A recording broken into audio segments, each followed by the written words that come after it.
Добре дојдовте во Букурешт, главниот град на Романија, земјата која пред 8 години стана членка на Европската Унија.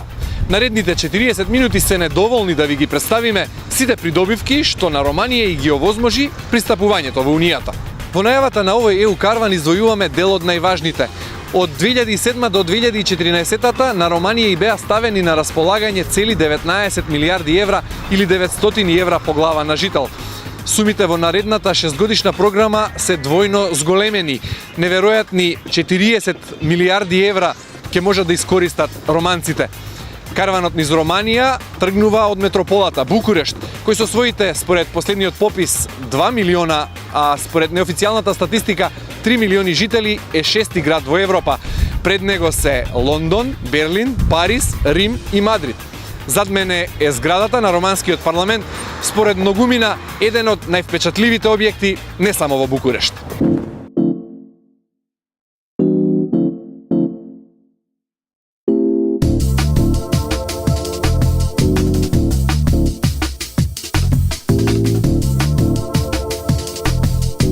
Латинскиот остров во океанот од Словени. Така се нарекува преубавата Романија, земјата во која се испреплетуваат историјата и современието. Или држава која цврсто гази кон европските вредности. Членка е на НАТО од 2004 година. На 25 април 2005 во Луксембург Романија потпиша договор за членство во Европската Унија, а полноправен член стана на 1 јануари 2007 заедно со нејзиниот сосед Бугарија. Или 8 години откако поднесе официјално барањето за членство во европското семејство. За тој период, државата спроведе низа реформи кои значеа подготовка за членство, консолидирање на демократскиот систем, владење на правото, почитување на човековите права, слобода на изразувањето, но и имплементирање на функционална слободна трговска економија, беа дел од поглавјата кои Романија мораше да ги подобри. За првите 6 години откако Романија ги започна преговорите со Европската Унија, бруто домашниот производ во земјата порасна од 30 на 47% од европскиот просек. Иако предходно земјата беше критикувана дека недоволно ги користи европските фондови, сега состојбите се менуваат. За периодот 2014-2020 Романија од Европската Унија ќе добие околу 23 милиарди евра. Од нив 15 милиарди се наменети за помалку развиените региони, 106 милиони за иницијативата за вработување на младите романци, но ќе се подпомага секој сегмент од општеството, земјоделството, администрацијата, меѓу останатото и рибарството. Сумата од 23 милиарди евра од Европската Унија е за околу 4 милиарди повисока во споредба со периодот 2007-2013 година.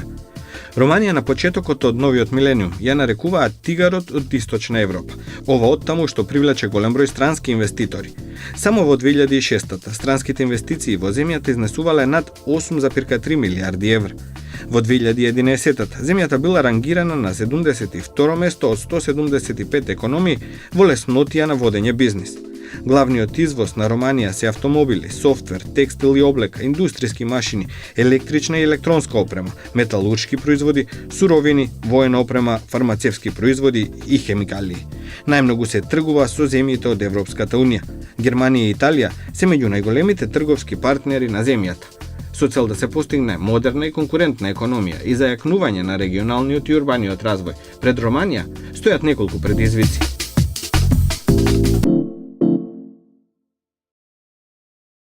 Ова е холот на Министерството за европски фондови на Романија, кое ја менаџира распределбата на големите суми на европски пари и ја координира работата на надлежните институции. Формирано е во 2011-та најмногу за да ја зголеми ефикасноста за реализација на европските проекти.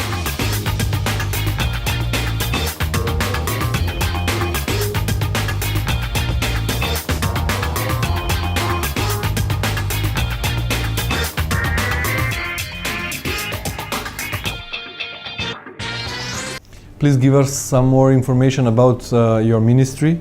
When was it established and what are their goals? The first time the ministry was established was in 2011. It was a Ministry of European Affairs. And then in December of 2012, it became the Ministry of European Funding. The way used to be set up was that every ministry, every line ministry, used to have the management authority to implement the European funding and the European programs for their own specific line. In 2012, we started taking over the management authorities, mostly to have a unitary vision and a unitary approach to European funds. And we allowed the line ministries to continue with the policies and the politics of each sector. However, taking over the part that dealt with the technical stuff and the implementation of European funds, there's been a huge change in absorption. We went from 2012, I believe we had 9.6% absorption. Today we are close to 55% absorption. And this is mostly due to the change in management style and a very applied management just on the mechanism of implementing the projects and solving the problems at a horizontal level, not individually for each management authority. Give us please details about the structure of the funds that you manage. In Romania, we manage all these funds in 3 ministries. Our ministry has 5 management authorities, and we have the regional ministry, which deals with all the regional development funds that come from the EU, because they have the history of pre-accession and they know better how to apply those funds. And we have the agriculture ministry that deals with all funds that come from the EU in the agriculture sector. The agriculture ministry has these programs mostly because they don't deal directly with DG Regio, they deal with DG Agri, so it's a different commission, it's a different negotiation team that deals with the funds in the agriculture sector. That's why it's probably the only line ministry that will keep its management authority in the ministry. Besides these 2 ministries, all funds, including transport, environment, the human capital program, the technical assistance, and the administrative capacity, we manage in this ministry. Besides this, we have a coordination teams that make sure that what we do in this ministry, in our in our management authorities, is taken horizontally across all management authorities, just to make sure that when our citizens or our authorities go towards the European funding, they have a similar and an easy experience in implementing their projects. Okay, Mr. Soneriu, according to you, by your opinion, which sector benefits most from the European funds?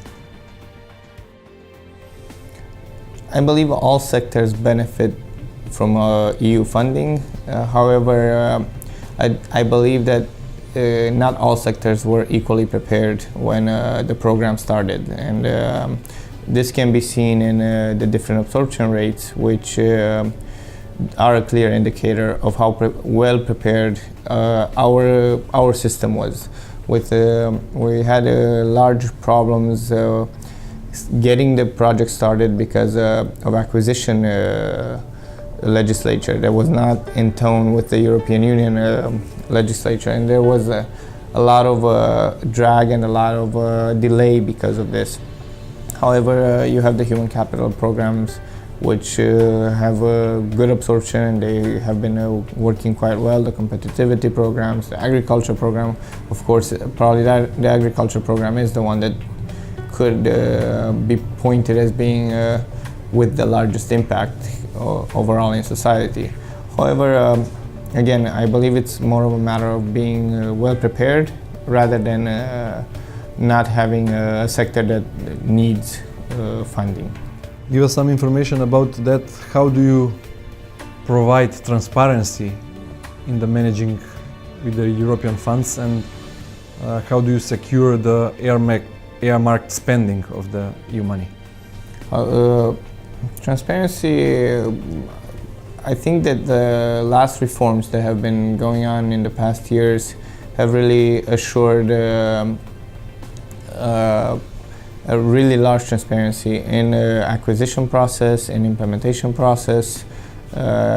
We have not had an issue with transparency as far as European funding went.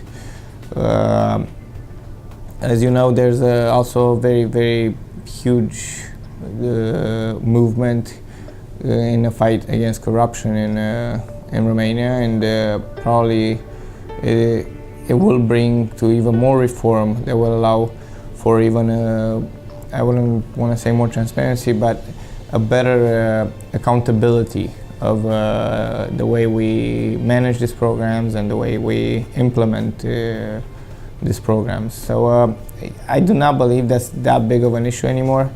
It's more of an issue of just going through the steps and making the wheels spin, let's say.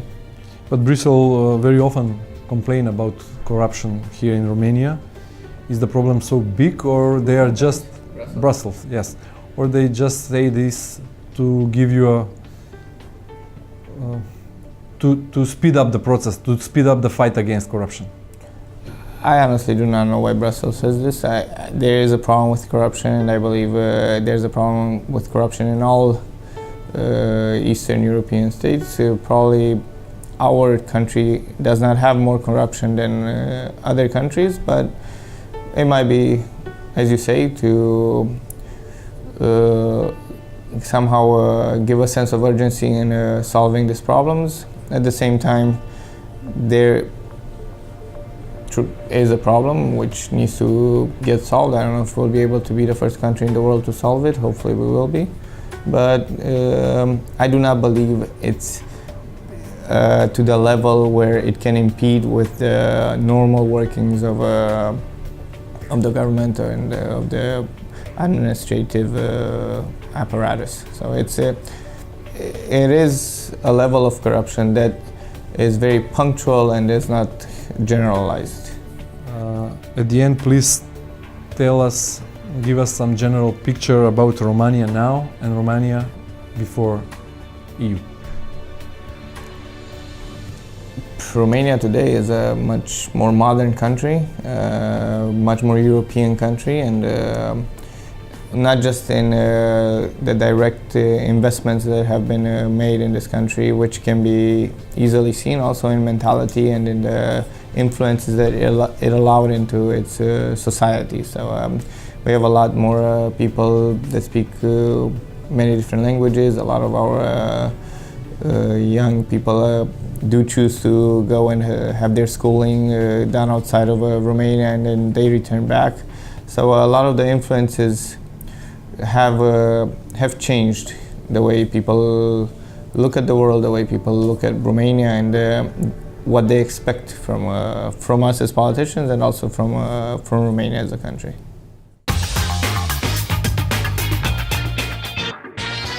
What are advantages from Romanians, ordinary people, from membering in European Union?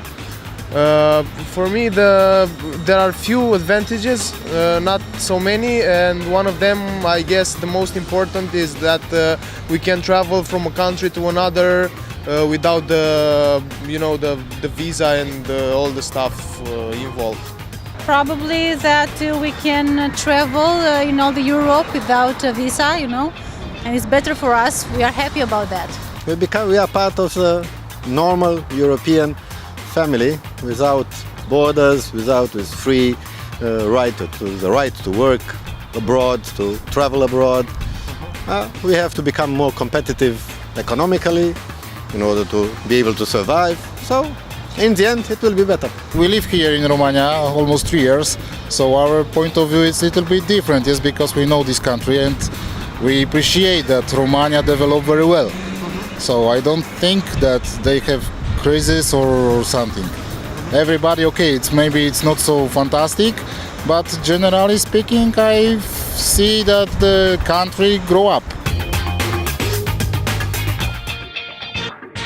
Вработените во оваа зграда зад мене се исправени пред предизвикот како со помош на европските фондови, а сумите се прилично високи, да го зголемат капацитетот на јавната администрација и со тоа да го олеснат контактот на романските граѓани со властите, како на локално, така и на централно ниво.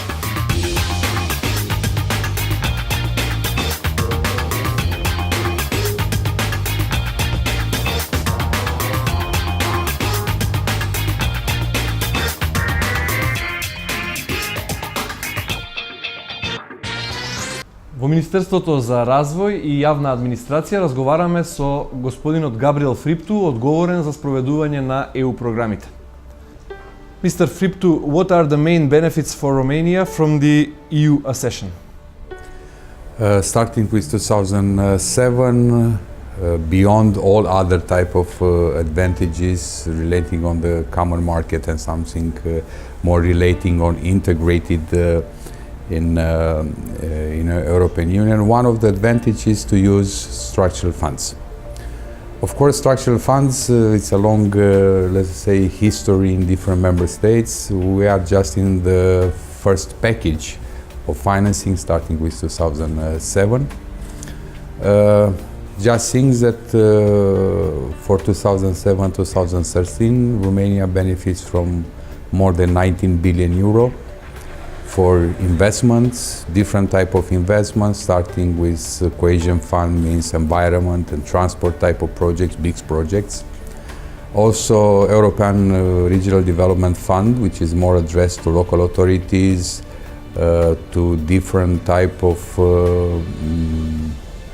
SMEs and companies, and of course, type of projects, so-called soft projects, financed through social fund, which is basically more addressed to create the capacity of administration, of NGOs, for increasing the quality of the workforce, creating of new jobs, training, universities, and so on. So basically, this is a general framework about some of the benefits. You're in charge about the EU funds that cover public administration and regional development. Can you tell us some details about your job? Yes, basically this Ministry of Regional Development and Public Administration manages three types of programs. The main is Regional Operational Program. It's a program financed on ERDF, basically dedicated to local authorities for capital investments, infrastructure, and any type of investments that is more related to local public administration. The second type of programs, it's dedicated to increasing the administrative capacity, which is financed from European Social Fund. And the third package, because it's more or less a package, is European Territorial Cooperation. Means a lot of programs, interregional, but also programs dedicated to neighborhood type of approach. It's financed under ERDF for different type of other instruments, trying to put together the pre-accession funds in different non-member states and ERDF. And what is the total amount for these goals from 2007 until 2014 and now with the new program? Yes, the package, to make a comparison, for regional operational program 2007-2013 means almost 4 billion euro. For the 2014-2030 it means almost 7 billion euro.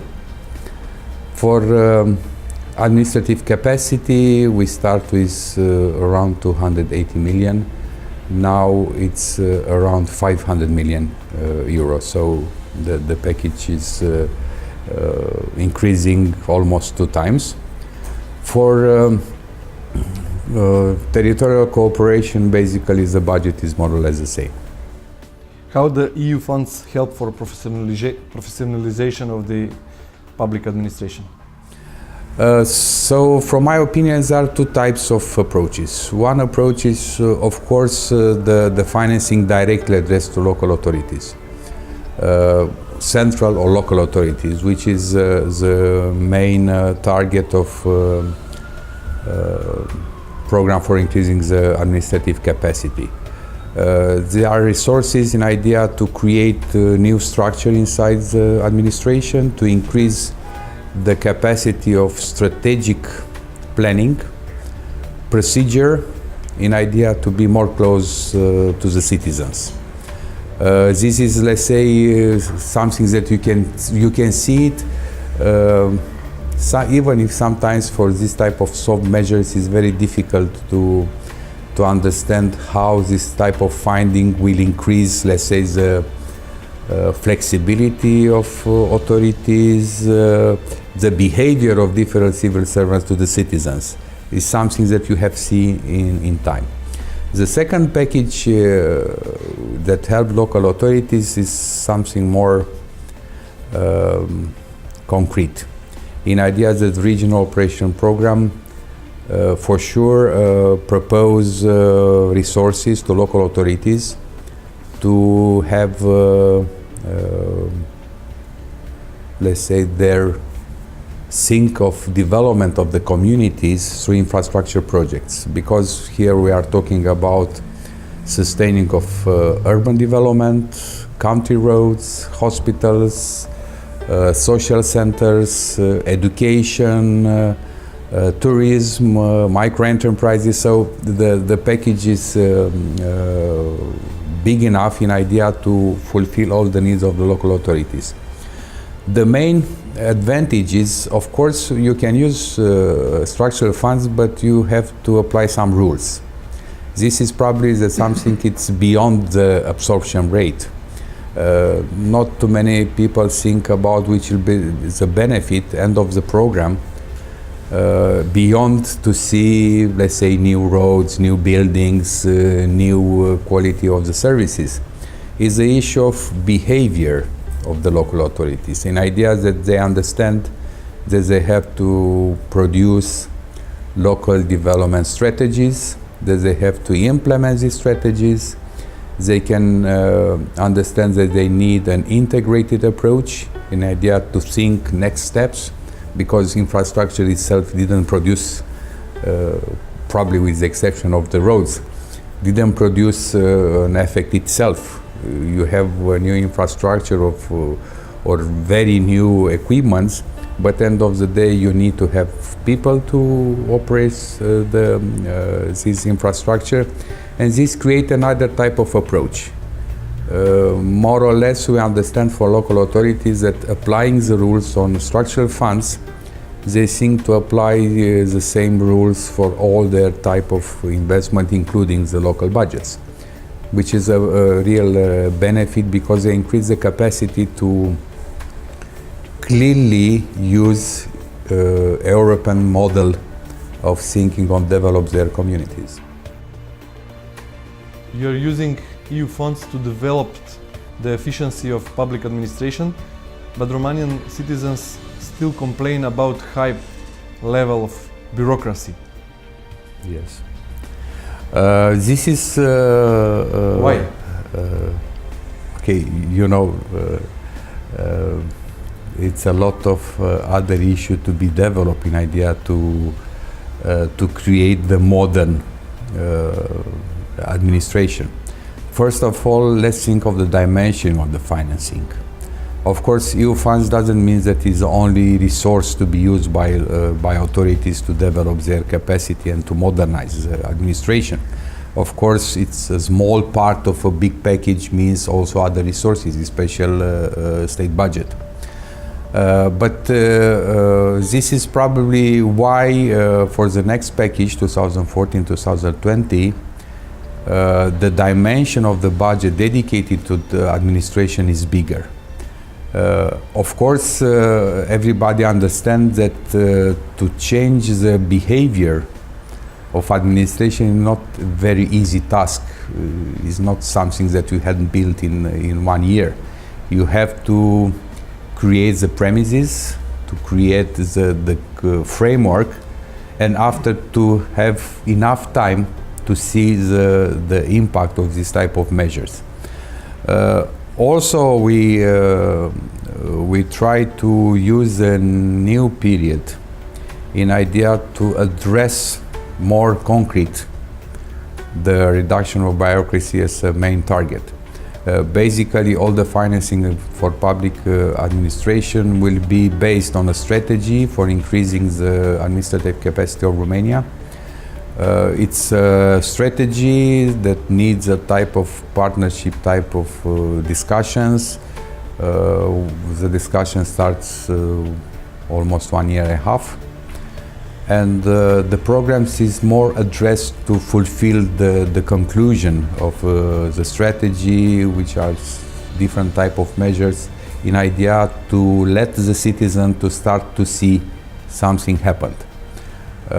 So sometimes it's more or less relating on two factors: the dimension of the financing and the delay of the impact accordingly to the moments as the project are closed. What are the biggest challenges for the Romanian administration in the following period? There are some probably some issue more relating to the stability of the civil servants, and here we are talking more or less about the local administration. Is the issue to clearly create procedure inside the administration to be more addressed to the citizens. In the third row is the issue to reduce the bureaucracy in idea to create the system of one-stop shop, in idea not the citizen to start to run for the papers, authorization and different type of certificates from different authorities, but just to use just one entrance point and to let the administration to run for the citizens, and not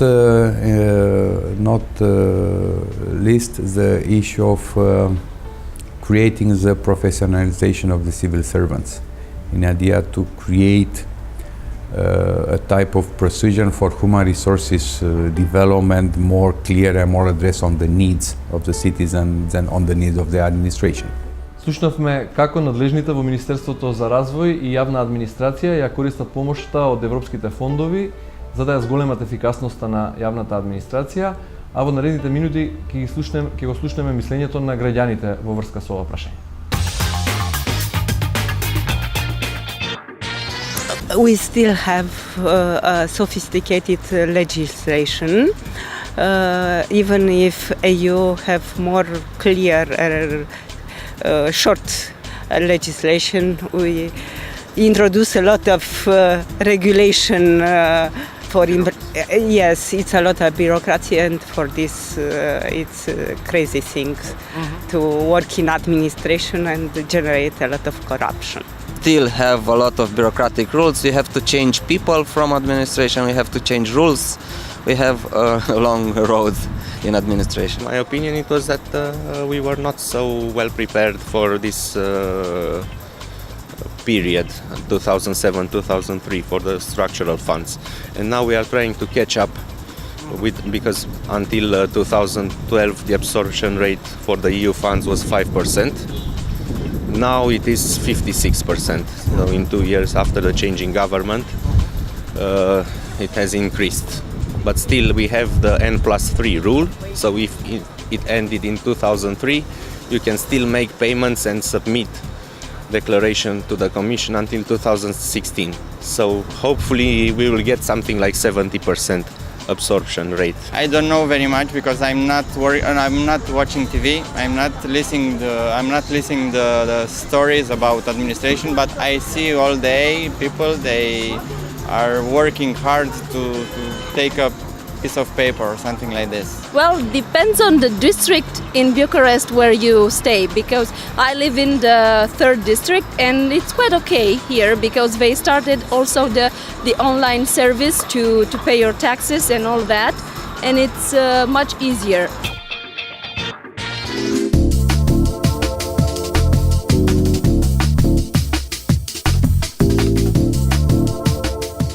Економски, Букурешт, главниот град на Романија, е најпросперитетниот град и е еден од главните индустријски и транспортни центри на Источна Европа. А како и нема да биде најпросперитетен, кога во овој град има 16 државни и 19 приватни универзитети. Седиште е на над 186.000 фирми и представува центар на информатичката технологија и комуникациите. Во шестиот град по големина во рамки на Унијата живеат близу 2 милиони луѓе. Динамичен град во секој поглед, од утро до мрак. Не можам, а да не ги споменам градбите од некој минато време, кои едноставно го одземаат здивот. Зградата на парламентот е приказна сама за себе.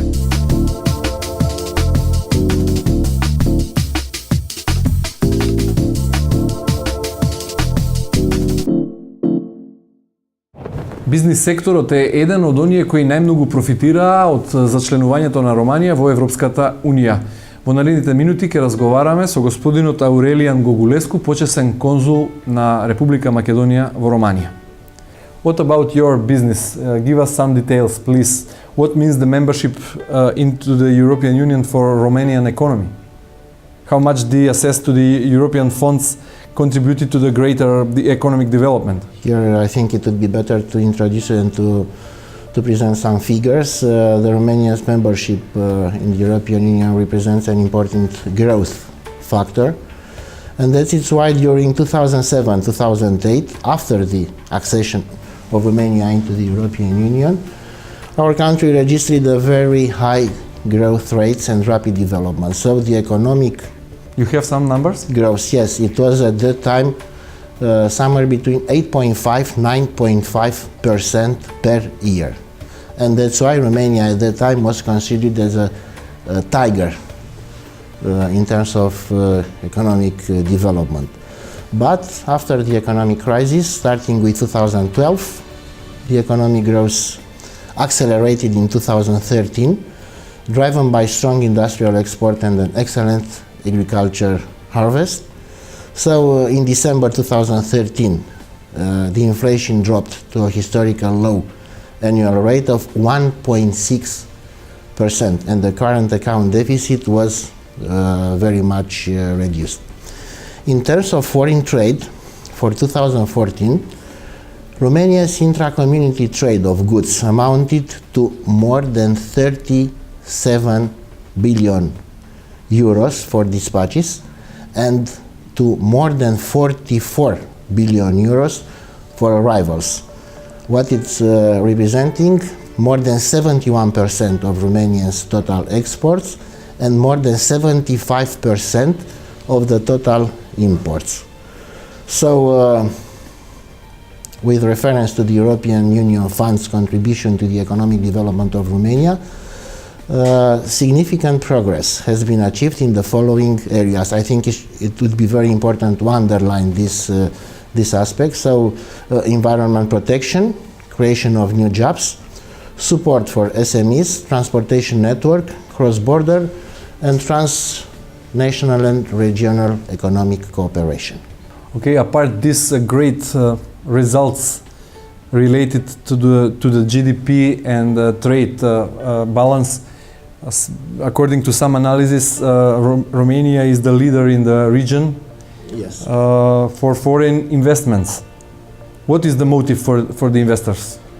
It's true that Romania is an attractive investment environment, both for the foreign and domestic investors. And there are some solid reasons to be taken into consideration by the foreign investors when they are considering Romania as a possible location for developing their businesses. First of all, I think that we have to speak about the market and location advantages, which allow us a very easy access to the countries of the former CIS countries, Balkans, Middle East and Northern Africa.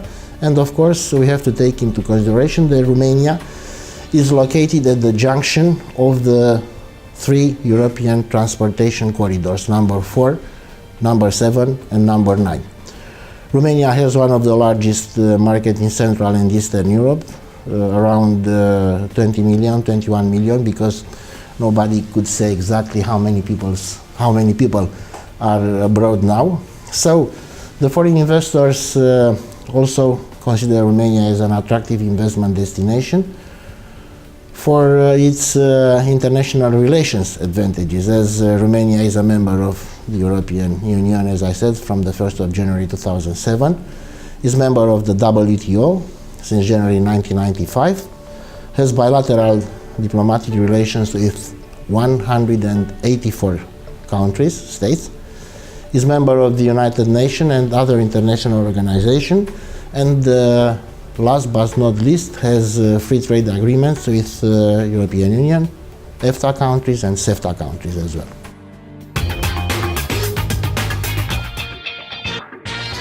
So thanks to the European Union, you success to grow up your business. Yes.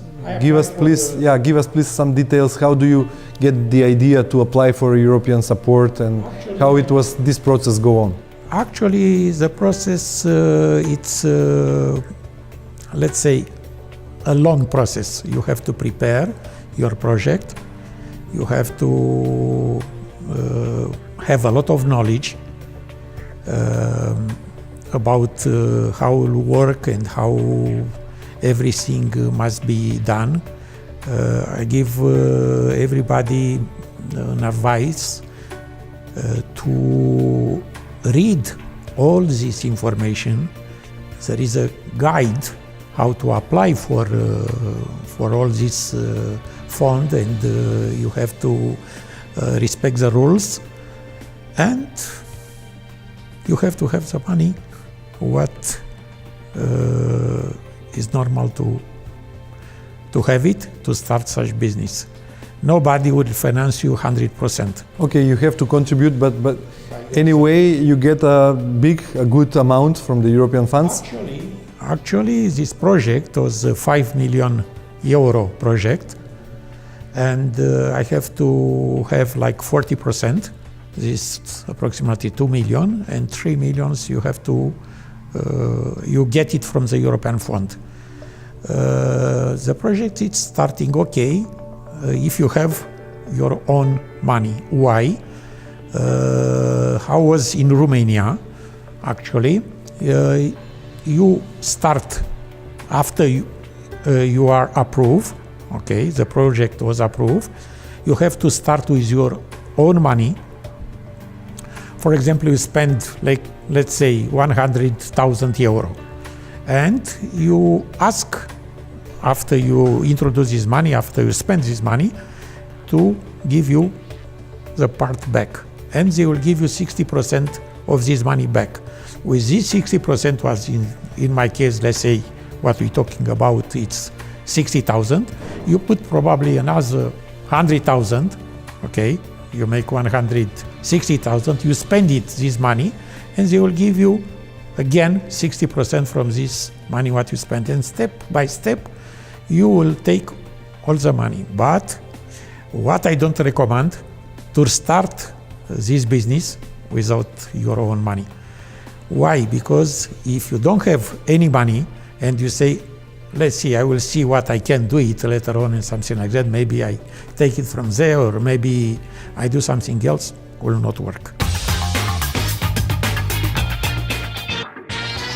Влезот на Романија во Европската Унија донесе во земјата правила и поголем сет на можности што на романците им овозможи да го европеизираат брзо и својот менталитет.